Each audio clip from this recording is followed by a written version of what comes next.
For the first time ever, the untold story of the Scott Peterson investigation. Newly released transcripts, startling never-before-seen photographs, and exclusive interviews. Scott Peterson, A Deadly Game, a Court TV special presentation. Now.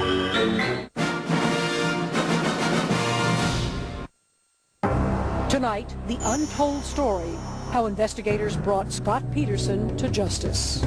First officers had a gut feeling. Did you murder your wife? The clues. Amber, did you know that Scott was a married man? We did have a romantic relationship. The suspicion. I mean, it was just unbelievable how many lies this guy told. The evidence. We have not eliminated the fact that it may be a female victim. The only thing that always stood the test of suspicion was Scott.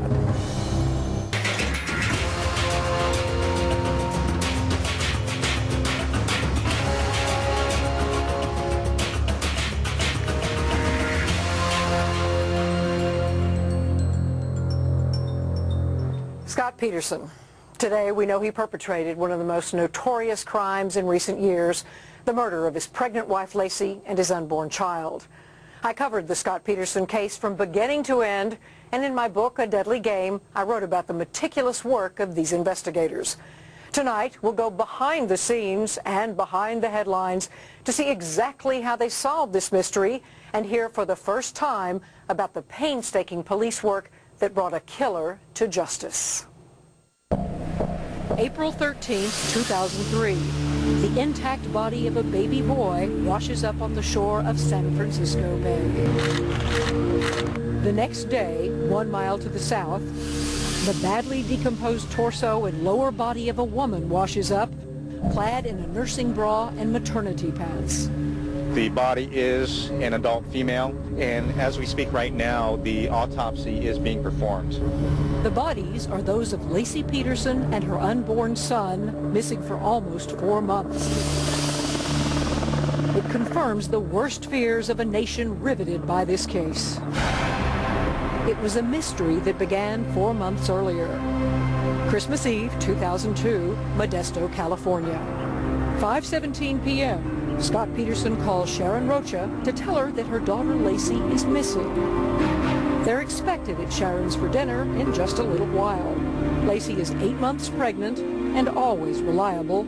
She would never just disappear. Something seems terribly wrong. Laci was very conscientious, very calculated person. I knew something was wrong.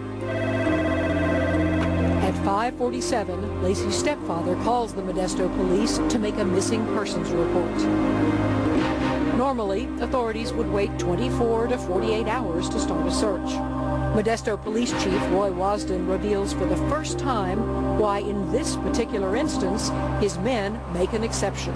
This is an adult missing person, 8 months pregnant, can find no reason for her to be missing, none at all. One of the big things is the victim profile and looking at your victim, especially with the circumstances you have here, holidays coming up, family plans, get-togethers, being pregnant, getting ready to give birth. That showed us that, you know, she didn't go to Cleveland and, you know, start doing drugs. The police arrive at the Peterson house and start questioning Scott. He claims Laci was planning to walk their dog in a local park that morning, and he went fishing on San Francisco Bay. And then he does something that astonishes police. Unasked, he pulls out his parking receipt. Is he establishing an alibi already? Detective Brocchini reveals what else detectives find fishy. He couldn't say what he was fishing for. He didn't know what kind of bait he was using initially to the first officers. They had the, you know, cop gut instinct that, you know, something just isn't right. Here at the Peterson house, it didn't take long for investigators to become suspicious of Scott's behavior. He just wasn't acting the way a husband would if his pregnant wife turned up missing. The first officers had a gut feeling, and they told the sergeant. So he calls a watch commander who says, we need a detective. The call comes to my home on Christmas Eve, and really it's for me a feedback of here's what we're being told, here's what we see, here's what our concerns are, here's what we believe we need to do immediately. Detective Brocchini handles the investigation from day one, arriving at the Peterson house at 9:25 p.m. It's been 4 hours since the missing persons call came in, But already, police are treating Laci's disappearance as suspicious. When you approached Scott, tell me about that first encounter. I just introduced myself to him, and I told him that I was, going to be there to help, and I asked him if he would walk me through his day and walk me through his house. Over the next 4 hours, Brocchini does an intensive search of Scott Peterson's house and property. But it's Scott's odd reactions that really pique his interest. For example, when he accidentally bumps the door of Scott's truck into Laci's car. And he came right over with a glove that he was wearing, and he says, look, either I'll move my truck or I'll hold this glove in there so you don't scratch my car. And I said, I'll be careful, don't worry. What did the putting of the glove between the vehicles say to you? He just said his major concern wasn't Laci. By evening, the hunt is on for Laci. Helicopters, officers, and search dogs all comb the area. That night, Scott's father-in-law tells police that Scott told him he'd been golfing that day. But didn't he already tell police he'd been fishing? It's a direct conflict, and it's not lost on investigators. He would fabricate things or, lie about things that he didn't have to. And we never really were able to figure out exactly why he did it. As Brocchini inventories Scott's house and cars, he continues making mental notes of all the things that bother him. Among them, after Scott came home, he took his time before alerting anyone that Laci was missing. First, he washed the clothes he'd worn that day. Then he had a snack, showered, and changed his clothes. Detectives find this strange for a man desperate to locate his wife. But more than anything, it's the laundry that catches Brocchini's attention. Why would Scott only wash his own clothes when there was a basket full of dirty laundry in his bedroom and a pile of dirty rags right on top of the washer? I saw these big dirty rags, and I couldn't see anything in the house how they could be that dirty, and what are they doing on the washing machine, and why did he wash his clothes? Then there is Scott's claim that Laci had planned to walk the dog in a local park that morning. Police just don't buy it. Well, there's a rather steep incline for a pregnant gal who's not feeling good, not moving good, not very athletic at that stage of her pregnancy, to take the dog and go down there. That seemed unreasonable to us. In Scott's truck, the detective finds brand new fishing gear still in the package, patio umbrellas, tarps, and a toolbox. It's only 5 hours now since Laci was reported missing. But police have already stopped treating this like a missing persons case. In their gut, they think it's a homicide, and they begin treating it like one. They take crime scene photos, and one of them grabs their attention. It shows a comforter that looks like a body was laid across it.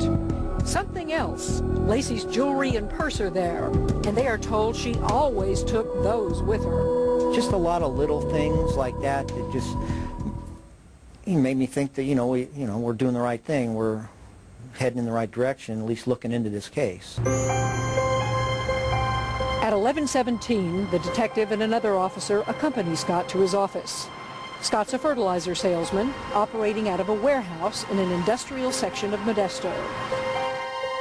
There, Brocchini finds a 14-foot boat, a homemade anchor, and signs that more anchors had been made. Could they have been used to weigh down Laci's body in the bay? Finally, at midnight, they go back to headquarters, where Detective Brocchini formally interviews Scott Peterson, recording every word he says. But if Scott is scared or distraught, he certainly doesn't show it. I asked him to sit down. I went into the viewing room to plug in a tape, and I could see him. He was sitting there with his hands in his pocket, and he's almost like leaning back in his chair. You made notes about his behavior during the course of the interview, sort of callous, laid back. Given your experience, that body language, that behavior has to be telling you an awful lot. What it told me was that I need to ask more questions, and I need to call in a couple more detectives. This is suspicious. She's not out at shopping and not showing up. I mean, something bad's happened to Laci. In my stomach, that's what I felt. The story hasn't even been reported yet, but already, just hours into the case, Scott Peterson is under the Modesto police microscope.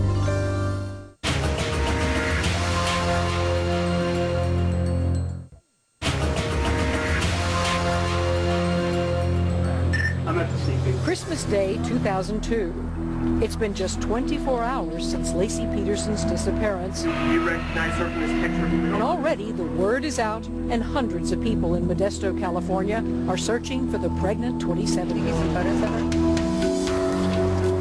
Laci's friends and family don't know it at the time, but the police are already starting to build a murder case against her husband, Scott Peterson. Scott does seem emotionally detached. At the time, those around him figure it's just his way of coping. Yeah, no problem at all. His parents have their own explanation. He showed emotion, but he didn't cry 24 hours a day. Cried privately. He worked at trying to find her. He tried to keep us up, you know, because we were breaking down too, so he'd try to be brave for us. Did you ever get that pleading? You know, I didn't do this. I couldn't do this. I loved my wife. No, I never heard that from him, but, you know, if this had been me and this were my husband missing, I mean, I'd be crying on the streets. In fact, Scott's half-sister Ann Bird had always distrusted his fishing story, knowing all the things Laci would have had him do on a big holiday. On Christmas Eve, when I heard that Scott was out fishing, I thought, gosh, you know, how could that be? He would have a honey-do list a mile long. The fishing and Scott's strange emotion. Modesto investigators find both suspicious. But that's not all. Detective Al Brocchini has never said this publicly, but he is astounded on Christmas Day when Scott asks a bizarre question. Would grief counselors be made available to Laci's family? Not even a day had passed since they reported her missing. I told him, Scott, it's Christmas. I don't think I can get you somebody today. And if we find Laci, you're not going to need anybody. And, you know, he responds like, well, I'm going to need somebody. We're going to need somebody, or Sharon is, you know. It's like he already knew we weren't going to find Laci. It's one day now since the search for Laci began. Her family hits the airwaves in a desperate appeal for help. Get her home safely and run from us. We don't care, just get her back to us. It's strange. Laci's mother is obviously clinging to hope, but Scott already seems to be bracing for the worst. The exhaustive searches with the police and with friends and family have not discovered her, so we have to look at our possibilities. 48 hours after the missing persons report comes in, police make the hour-and-a-half trip to the Berkeley Marina to check out Scott's fishing alibi. He told police it was raining on the bay on Christmas Eve, but no one else reports even a drop. So now police have caught Scott in a blatant lie, and yet another red flag goes up. Then, on Christmas Day, Scott backs out of a polygraph test he'd promised to take. This has to put Chief Roy Wasden and his men on high alert. But two findings that are even more damning to Scott Peterson. First, investigators discover he bought his boat without telling anyone. Then they learn he researched the tides and currents of San Francisco Bay on his computer. Could he have been trying to figure out the best spot to dump a body? In fact, he was searching those bay tides before Laci was missing, like the day he bought the boat. It was another little piece. As police execute the search warrant, they see that Scott's moved things around in the 2 days since Laci disappeared. In his warehouse, they see that the homemade anchor is still there. So is something else that turns out to be incriminating. A pair of pliers with a black hair clamped inside. Detective Brocchini and his colleagues realize they've now got something that they needed desperately. A potential piece of forensic evidence against Scott. It was one of those days where we're all sitting around and thinking, gosh, what are we going to do now, kind of a thing. We need something, and we see this picture of this hair. And it's not like a transfer hair. It's in the pliers. The chief of police has told us this is a priority. In those first days, Laci's family remains in the spotlight, looking for anything that might help them find her. Have some compassion. She's a human being. She's pregnant. She needs to take care of her baby. On December 27th, they hold a press conference and make a tearful plea for her safe return. Whoever has her, please, please, please let her go. Bring her back to us. We love her so much. We want her back. Please, UFOs have her back.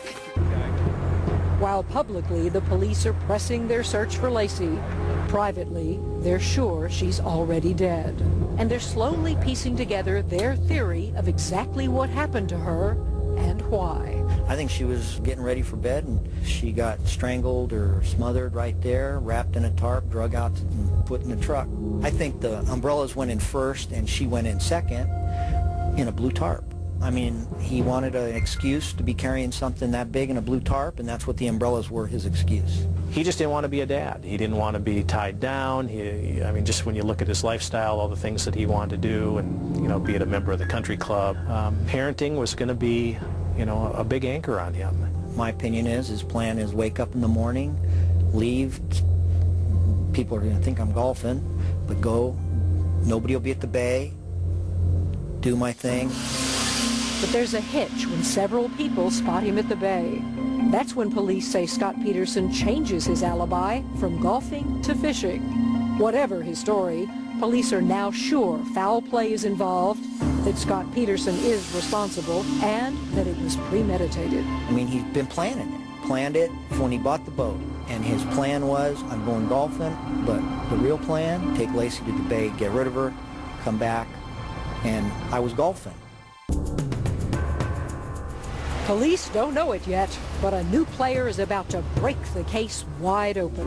How long have you been seeing Scott?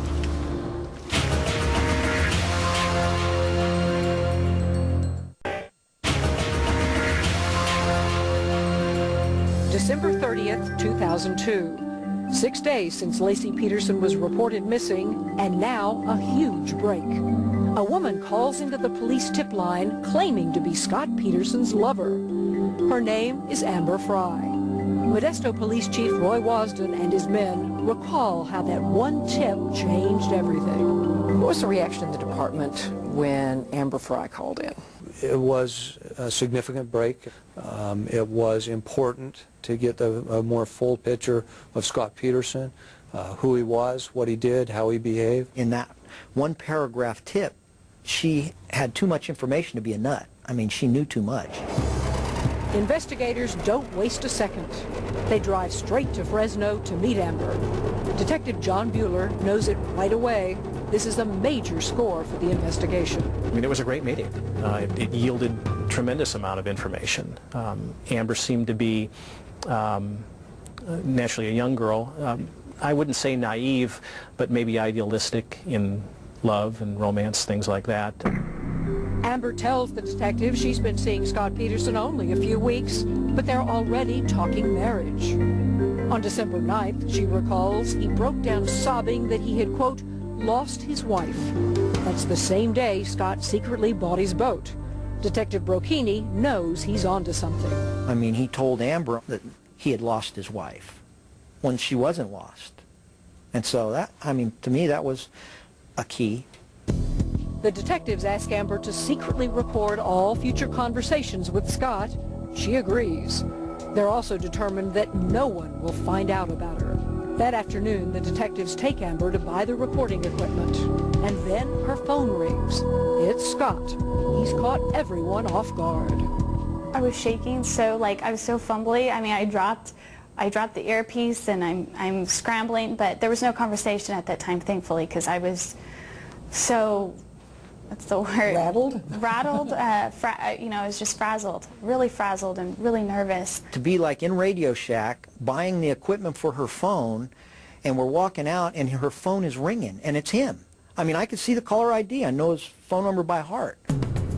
Scott calls Amber often, and he has no idea she's taping every word.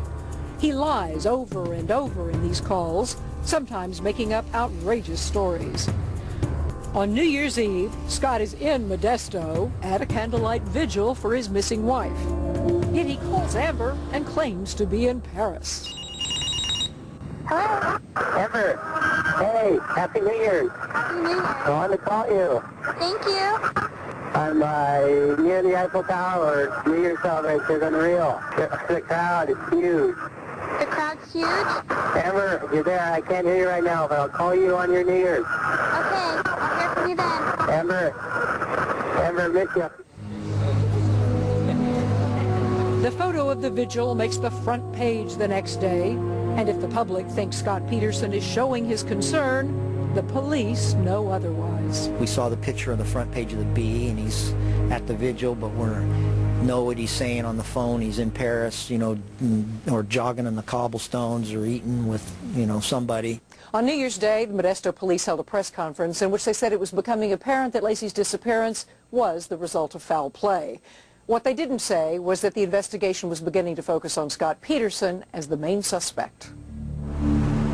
By January 4th, 10 days after Laci was reported missing, the police have Scott Peterson under 24-hour surveillance, but the public doesn't know it. Throughout January, police divers continue to comb the bay. They're sure that's where Scott has dumped his pregnant wife. But what if her body doesn't turn up? Chief Roy Wasden discloses now what he couldn't back then. Body or no body, police are still pushing forward with their case against Scott Peterson. Was the department ever prepared to seek an arrest warrant before the body surfaced? Yes. In fact, the detectives had worked and discussed extensively with the district attorney's office what would be required for what's known as a no-body homicide warrant, and we're moving in that direction prior to the discovery of the bodies. Hello? Amber? Yes. Scott continues to call Amber, and detectives are intent on getting him to repeat something he told her just before Laci disappeared. Those 4 short but incriminating words, "I lost my wife." You came and told me this elaborate lie about her missing and this tragedy, and that No. and that this will be the first holidays without her? Sweetie, I never said. Amber, God, I don't want to fight with you. You know that I never said tragedy or missing. Oh yes, you said you've lost your wife. No. Yes. Obviously without me saying much. But we will I said that I lost my wife. Yes, you did. I did. Bingo. This is what investigators needed. For us, that was a huge statement on his part, because how do you predict that? I mean, how do you you're going to come up with a lie about that to try and woo some girl into a romance that you're not supposed to be part of, and then all of a sudden it comes true? I mean, the odds of that are pretty far out there. The calls continue and Scott's lies pile up.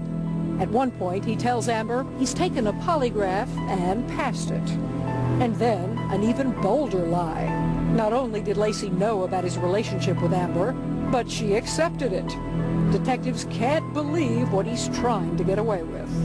It really was the ultimate chess game with him, trying to anticipate his, next move and what he was going to do, and listen to what he was saying and compare it with the facts and just documenting it. I mean, it was just unbelievable how many lies this guy told. The police already know about Scott's lies. Now, finally, the public will too.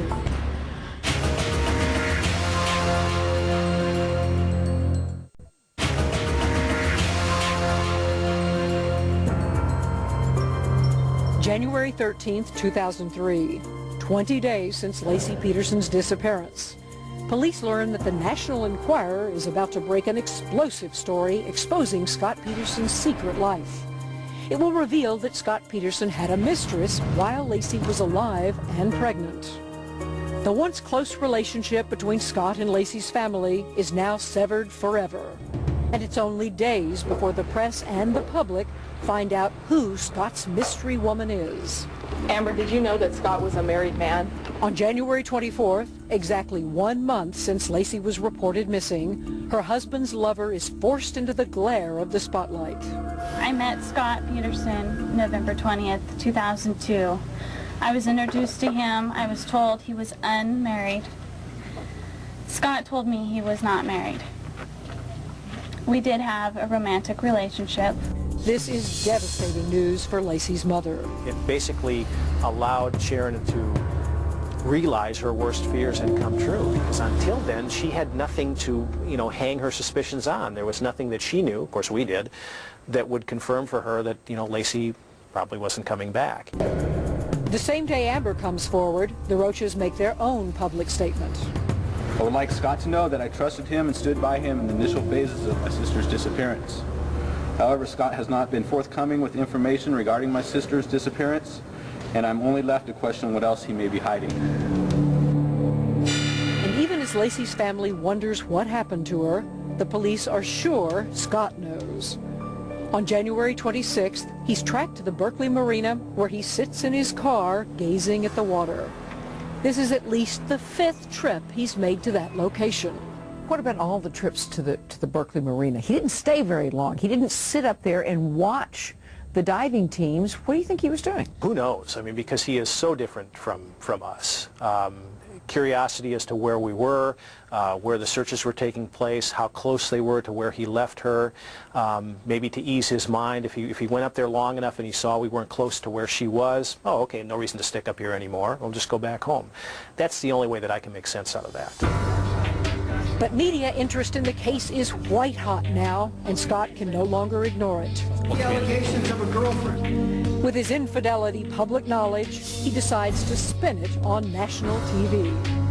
I think everybody sitting at home wants the answer to the same question. Did you murder your wife? No, I did not. And I had absolutely nothing to do with her disappearance. And January 28, 2003. It's been over a month since Laci disappeared. Now, Scott sits with Diane Sawyer on Good Morning America, and police are watching for what he says and how he says it. Amber Fry came forward. I'm glad she did. Did you tell her that you were not married? I did.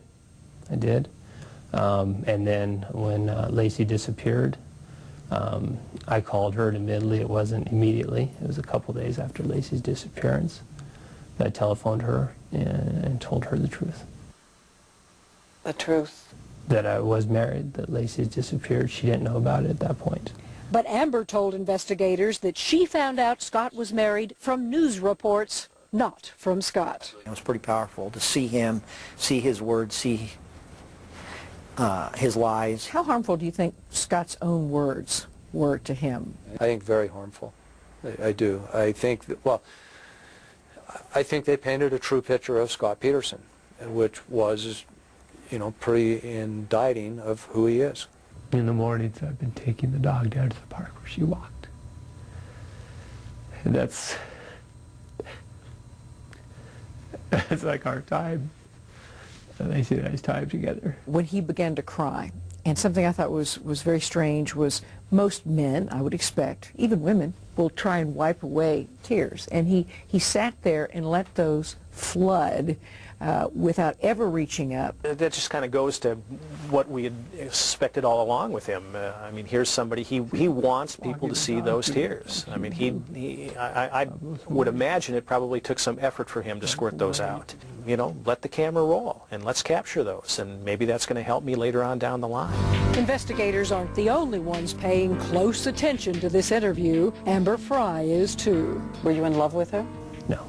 What did you think about when you saw the Diane Sawyer interview where she asked him if he loved you and he said no? It's funny because Scott and I talked about that, and he's like, oh yeah, I know, they cut it off. He said, because they cut out all the other things I said about you. I was like, really? Obviously, I care about you. I mean, there's no question. He excused it, but certainly I knew better than that. By now, 5 weeks since Laci's disappearance, police are looking for any credible leads. One big one, a car dealer tells them that Scott sold Laci's Land Rover and bought a new pickup truck. Why would he do that? And that's not all. Now 2 other women come forward claiming affairs with Scott Peterson.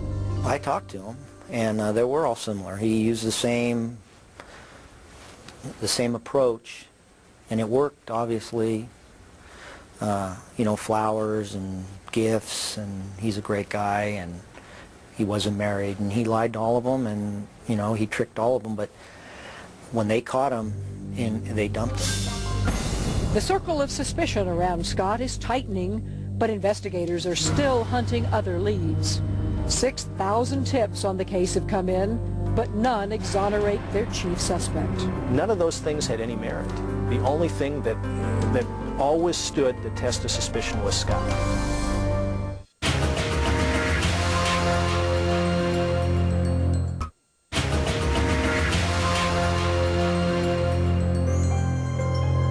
February 1st, 2003. just over 1 month into the Laci Peterson case. Scott Peterson has already backed out of taking a police polygraph test, but now he tells Amber he'll go to an office where he can take a private one. She should meet him there in half an hour. So, you know, of course I'm talking with Modesto police. They're like, absolutely do not meet him. We'll see, if, maybe he'll just go ahead and do it without you. For her safety, Amber stays behind, but Detective Brocchini goes ahead and stakes out the location of the polygraph. I was sitting watching this building from about 3 blocks away, and all of a sudden in my rearview mirror I see Scott Peterson walking up behind me. So I got out, and he just walked right up to me like we're friends and thanked me for going on America's Most Wanted, trying to find Laci, and, shook my hand. I mean, it was just the weirdest contact. Here I'm in a different town. I'm staking out a place where he's going to go, and his thing is, hey, thanks for going on America's Most Wanted.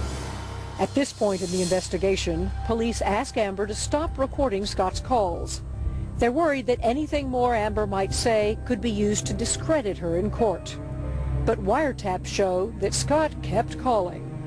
Is there some way for us to see each other, Amber? I think it would help us so much. At this point, all I could see was it just damaging me even more. What did you think when he called you in February? All of this is broken loose. People are really, by this point, looking very intensely at Scott, and he calls and says, come to Lake Arrowhead with me. I really had to talk that whole situation out because he was being very persistent and very emotional about seeing me, that he needed to see me. I can't say I understand, but okay. Scott. I'm not a monster, Amber. I never said you were, Scott. I know, but I can never hurt you or hurt anyone.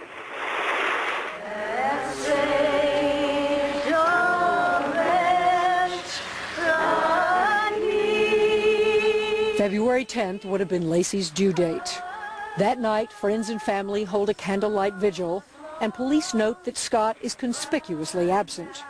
But it's also Amber's birthday, and Scott does reach out to her. Tell me about this surreptitious birthday drop. Right. Tell me about that. There was a bush that he had a package under, and he described where it was at and what light post. There was the CD, Come Away With Me. Come away with me and we'll kiss on a mountain top. It was a little bit almost morbid thinking, your wife's missing and you're sending me the CD that has a great meaning and thought involved to it. Thank you all very much. Thank you. By now, a month and a half since Laci disappeared, Scott's family seems to be his only defenders.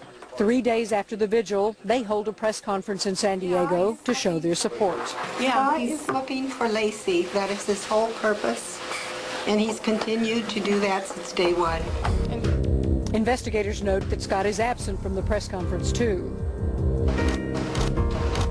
But he's busy at home on February 18th when police arrived to serve a second search warrant.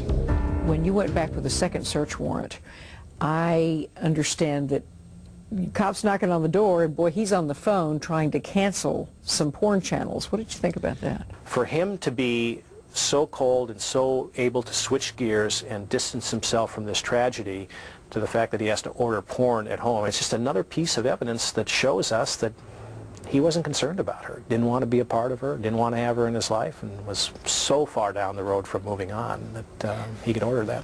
Got a second? 8 weeks in, the public is still gripped by this story, and calls continue to flood the Modesto Police Department. Investigators have received more than 8,000 tips by the end of February. Then a real break in early March. Forensic testing proves what the police thought all along. The hair found in the pliers on Scott's boat is consistent with the hair from Laci's hairbrush. That's the piece that puts it over the top. On March 5th, the police officially reclassify this case a homicide. As this investigation has progressed, we have increasingly come to believe that Laci Peterson is a victim of violent crime. But there's still a big problem for the police. They're faced with proving a homicide without a body. They'll just have to keep working the circumstantial evidence. And their sole suspect? Scott Peterson. By now, even some of his family are turning against him. Things really did not add up over and over again. And my husband kept saying, he has to be guilty. This is just not normal behavior. Then, on April 13th, a gruesome discovery on the northern shore of San Francisco Bay. It's the body of an unborn child. The next day, just 1 mile south, another body washes ashore. After nearly 4 months of working a no-body case, it looks like investigators have what they need to nail Scott Peterson. When the bodies came up, there was no doubt in my mind we had the right guy.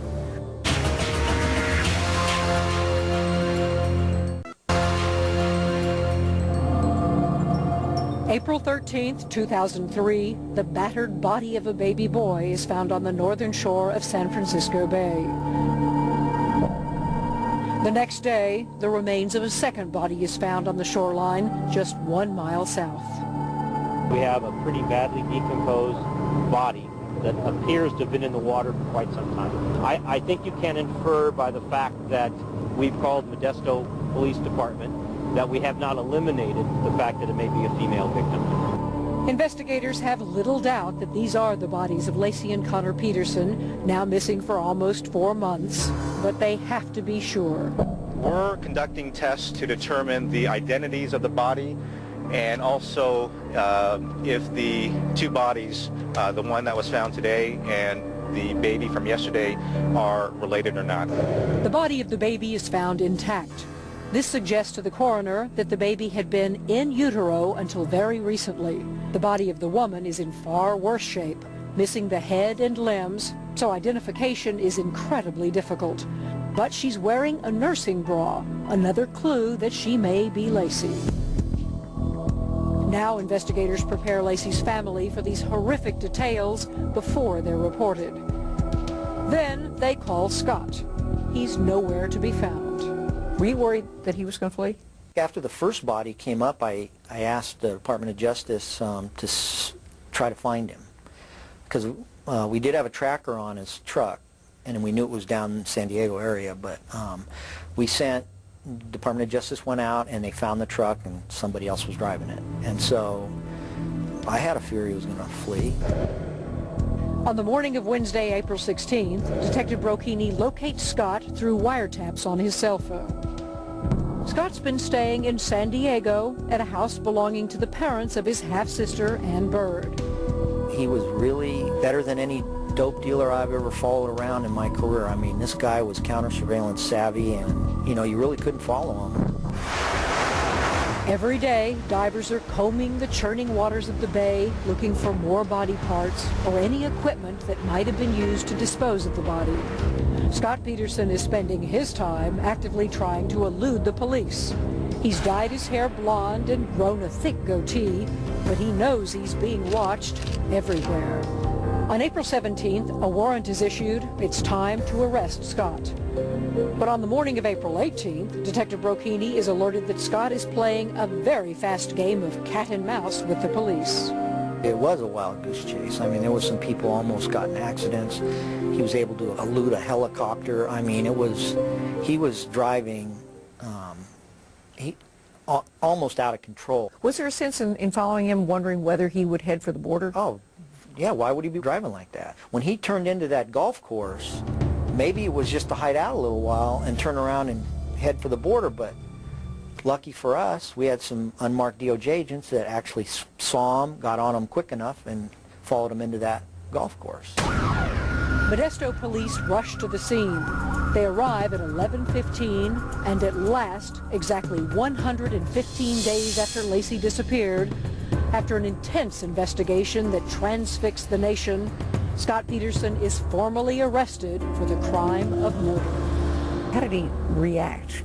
Oh, he acted like another day at the park. I mean, he stood there, he was calm, he stood there with his sunglasses on and his beard, and I took his photographs and never said nothing to me.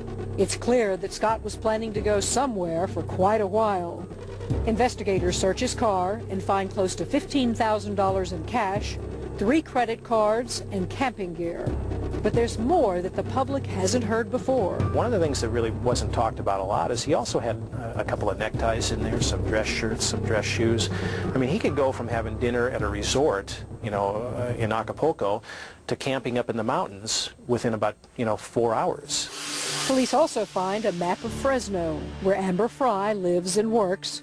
Could that be where he was headed next? In hindsight, with all you know, do you think he would have been capable of killing you? I don't know. And maybe I just don't want to, think about that. After his arrest, Scott's placed in leg irons and waist chains for the long ride back north to the Stanislaus County Jail. That was a relatively long ride back from the location of the arrest to, bringing him back up to the jail. What was that like? He sat in the back seat behind me. He was quiet, didn't ask hardly any questions at all. Told him we were probably thinking of hamburgers, an In-N-Out burger. Said he'd have a double-double with cheese and a fry and a vanilla shake. Kind of like we were coming back from fishing. Now the pieces are falling into place. On the ride back to Modesto, the detectives receive a call. DNA results are complete. The woman's body has been positively identified as Laci Peterson. The baby is indeed Scott's child. The law requires that the next of kin be notified, and ironically, that person is Scott Peterson, now handcuffed in the back of the police car, charged with their murders. Scott Peterson's much-anticipated trial begins on June 1st, 2004, a year and a half since Laci Peterson was reported missing. The trial is a long and grueling one. Defense counsel Mark Garagos pounds the prosecution as it tries to build its case. He's out to discredit some of the police testimony. I think it is fair to say that Garagos really tried to go after you on a couple of points, and the press picked it up, and you were, at least defense was trying to make you out as the bad guy of the case. How difficult was that? I've been lead detectives on a lot of homicides, and to go to court and be in court and know what happens, and then to come out, I've never seen anything like it, and see, it's like those reporters were not in the same courtroom I was. It's touch and go at times, but in the end, detectives put together the pieces of the circumstantial puzzle for the jury. On November 12, 2004, almost 2 years since that Christmas Eve when Laci Peterson disappeared, the jury returns with its verdict. We, the jury, in the above entitled cause, find the defendant, Scott Lee Peterson, guilty of the crime of murder of Laci Denise Peterson. And in the penalty phase, the decision on Scott Peterson's fate is unanimous. Peterson has been sentenced to death for the double murder of his wife and his unborn son, baby Connor. When the verdict came in, I literally was breathless. I mean, I didn't realize how, it just had an effect. I think we're grateful that we've been able to hold Scott accountable for his actions. I'm proud of the investigation, and I know the department, the other detectives, they sacrificed, and they do it again. We may never find out what actually occurred in this house on Christmas Eve. There's only one person alive to answer that question, and for now, Scott Peterson is not talking.